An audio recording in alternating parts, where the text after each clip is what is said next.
Hello everyone and welcome back to another video. Mario's 35th anniversary is coming to an end soon, so what better way of celebrating Mario's 35th birthday than to review one of Mario's 3D adventures, Super Mario 3D World plus Bowser's Fury. Wow, what a long title. Not to be confused with 3D Land on the 3DS, because let's be honest, those can get mixed up from time to time. Originally, 3D World got a bad rep on the Wii U because people at the time wanted to see the next sandbox Mario title like Super Mario Sunshine or Super Mario 64, instead of a game that looked and played like 3D Land on the 3DS. 3D World is an interesting Mario game in the sense that it's a cross between 2D and 3D games. It isn't unique in that approach, but what it does do is build on the foundation of 3D Land. Before we start, if you like this video, go ahead and hit that like button, and if you really like pressing buttons, then go ahead and press that subscribe button right over there. Alrighty then, let's get right into the review.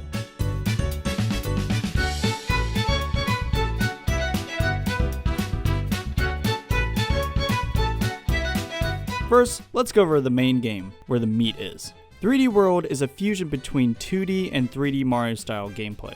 It has elements from 2D Mario games like the flagpole and linear level design, while also mixing in 3D elements like Mario's moveset and the fact that, well, the game is in 3D. The structure of each level is the same.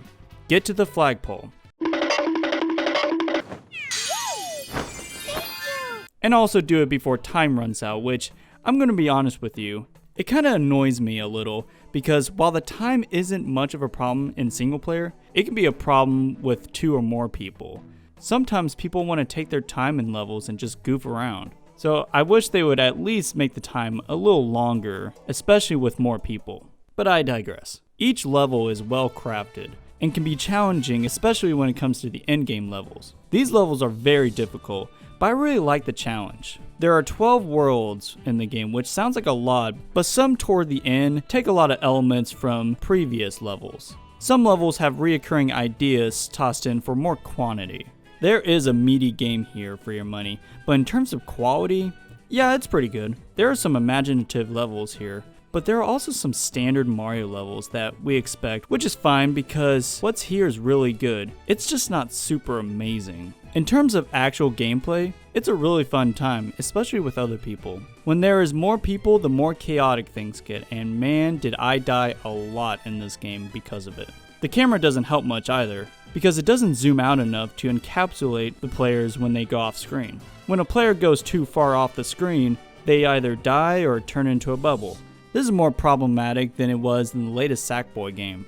In that game, me and my wife rarely had those kind of issues. But in 3D World, we've had those issues constantly. I wish they would adjust the camera a bit to easily incorporate all players on screen so that we don't run off and die or turn into a bubble all the time. It doesn't happen too frequently, but it does happen more often than last year's Sackboy, which I think they nailed the camera in that much better. Of course, this is an older game, so is that really a fair statement? Yes it is. But other than the camera, this is a fun 3D-ish Mario game with classic power-ups, as well as the Cat Bell power-up, which allows players to climb walls and do some other creative moves. The suit is a jam, even if it is goofy looking. It just adds enough to the character's moveset that is a welcome addition. It might even be too good, arguably. There's also the double cherry power-up that adds a clone every time you get the power-up, which adds to the chaos. I kinda love it. It's just a fun power-up through and through. It even challenges players to not get hit in order to make it to certain locations where they can find hidden green stars. Each level has 3 green stars that you can collect to unlock more levels throughout the game. Luckily, it's not necessary to collect them all in order to complete the game, so that's good. But they are really fun to collect, and they add to your playtime. Along with these green stars, you can also collect stamps for photo mode, which I haven't really dabbled in much, but it's really nice for those who like photo modes.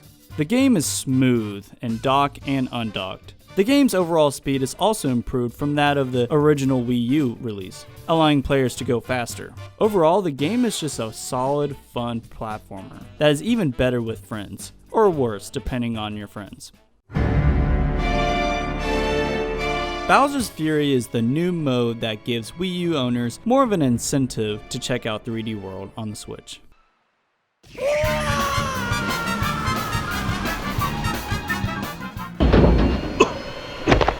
Where am I? Bowser's Fury is a 6-hour open sandbox collectathon, with Godzilla Bowser popping in and out, looking to pick a fight with our boy Mario.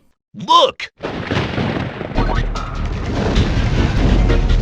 This is it, Luigi! Bowser Jr. decides to team up with Mario and help him defeat Bowser. This mode is a weird mix between 3D world mechanics and Mario Odyssey's open world design. It even allows you to control the camera freely, which is a nice touch. It's a big area with more places to unlock as you collect more cat shrines. Bowser is threatening the first time he appears, but after that he's just an annoying kid who throws fire at you from afar. Bowser comes by after a short time and then leaves around the same amount of time. If you collect enough cat shrines, then you turn into Super Saiyan Mario and you face off Bowser in a kaiju battle, which is freaking awesome. This is an epic way to battle Bowser, and it's one that I did not expect from Nintendo at all. Other than his presence being there, Bowser's Fury is a standard collectathon, with a more connected open world than in games like Sunshine or Odyssey. There are no jumping in paintings or flying in a ship. Instead, you go to each island seamlessly. In dock mode, it's pretty smooth in terms of frame rate, but once you play it in handheld mode, the frame rate seems to cut in half. The performance in handheld mode isn't ideal, so I would recommend playing this mode in dock mode for the best experience. The soundtrack is a jam, especially the song in the first level of the game. Man, is it catchy. The songs often repeat throughout the game, which isn't ideal, but they are solid enough to get the job done. The soundtrack overall isn't my favorite out of the Mario series, but there are some solid tracks in here, and overall, it's pretty good. Super Mario 3D World plus Bowser's Fury is a good game with loads of content. It's great by yourself, but even better with a friend or two, even though it can get crazy really fast. I'm gonna give 3D World plus Bowser's Fury a 7 out of 10, which sounds like a low score, but let me explain why. I think the game overall is a ton of fun, but it's not as replayable to me as other Mario games. I've never played the Wii U game, so I was really excited for this port. And while it met most of my expectations, there are things I didn't jive with, like the camera and the time limit, which is something I think they can leave out in the future Mario games. It's not just those two things. It's a solid package, but it's just something I didn't jive with personally, as much as I would have loved to. But this is still a fun game, with loads of charm and love put into it. With that said, I hope y'all have a good week, and I'll see y'all next time. God bless.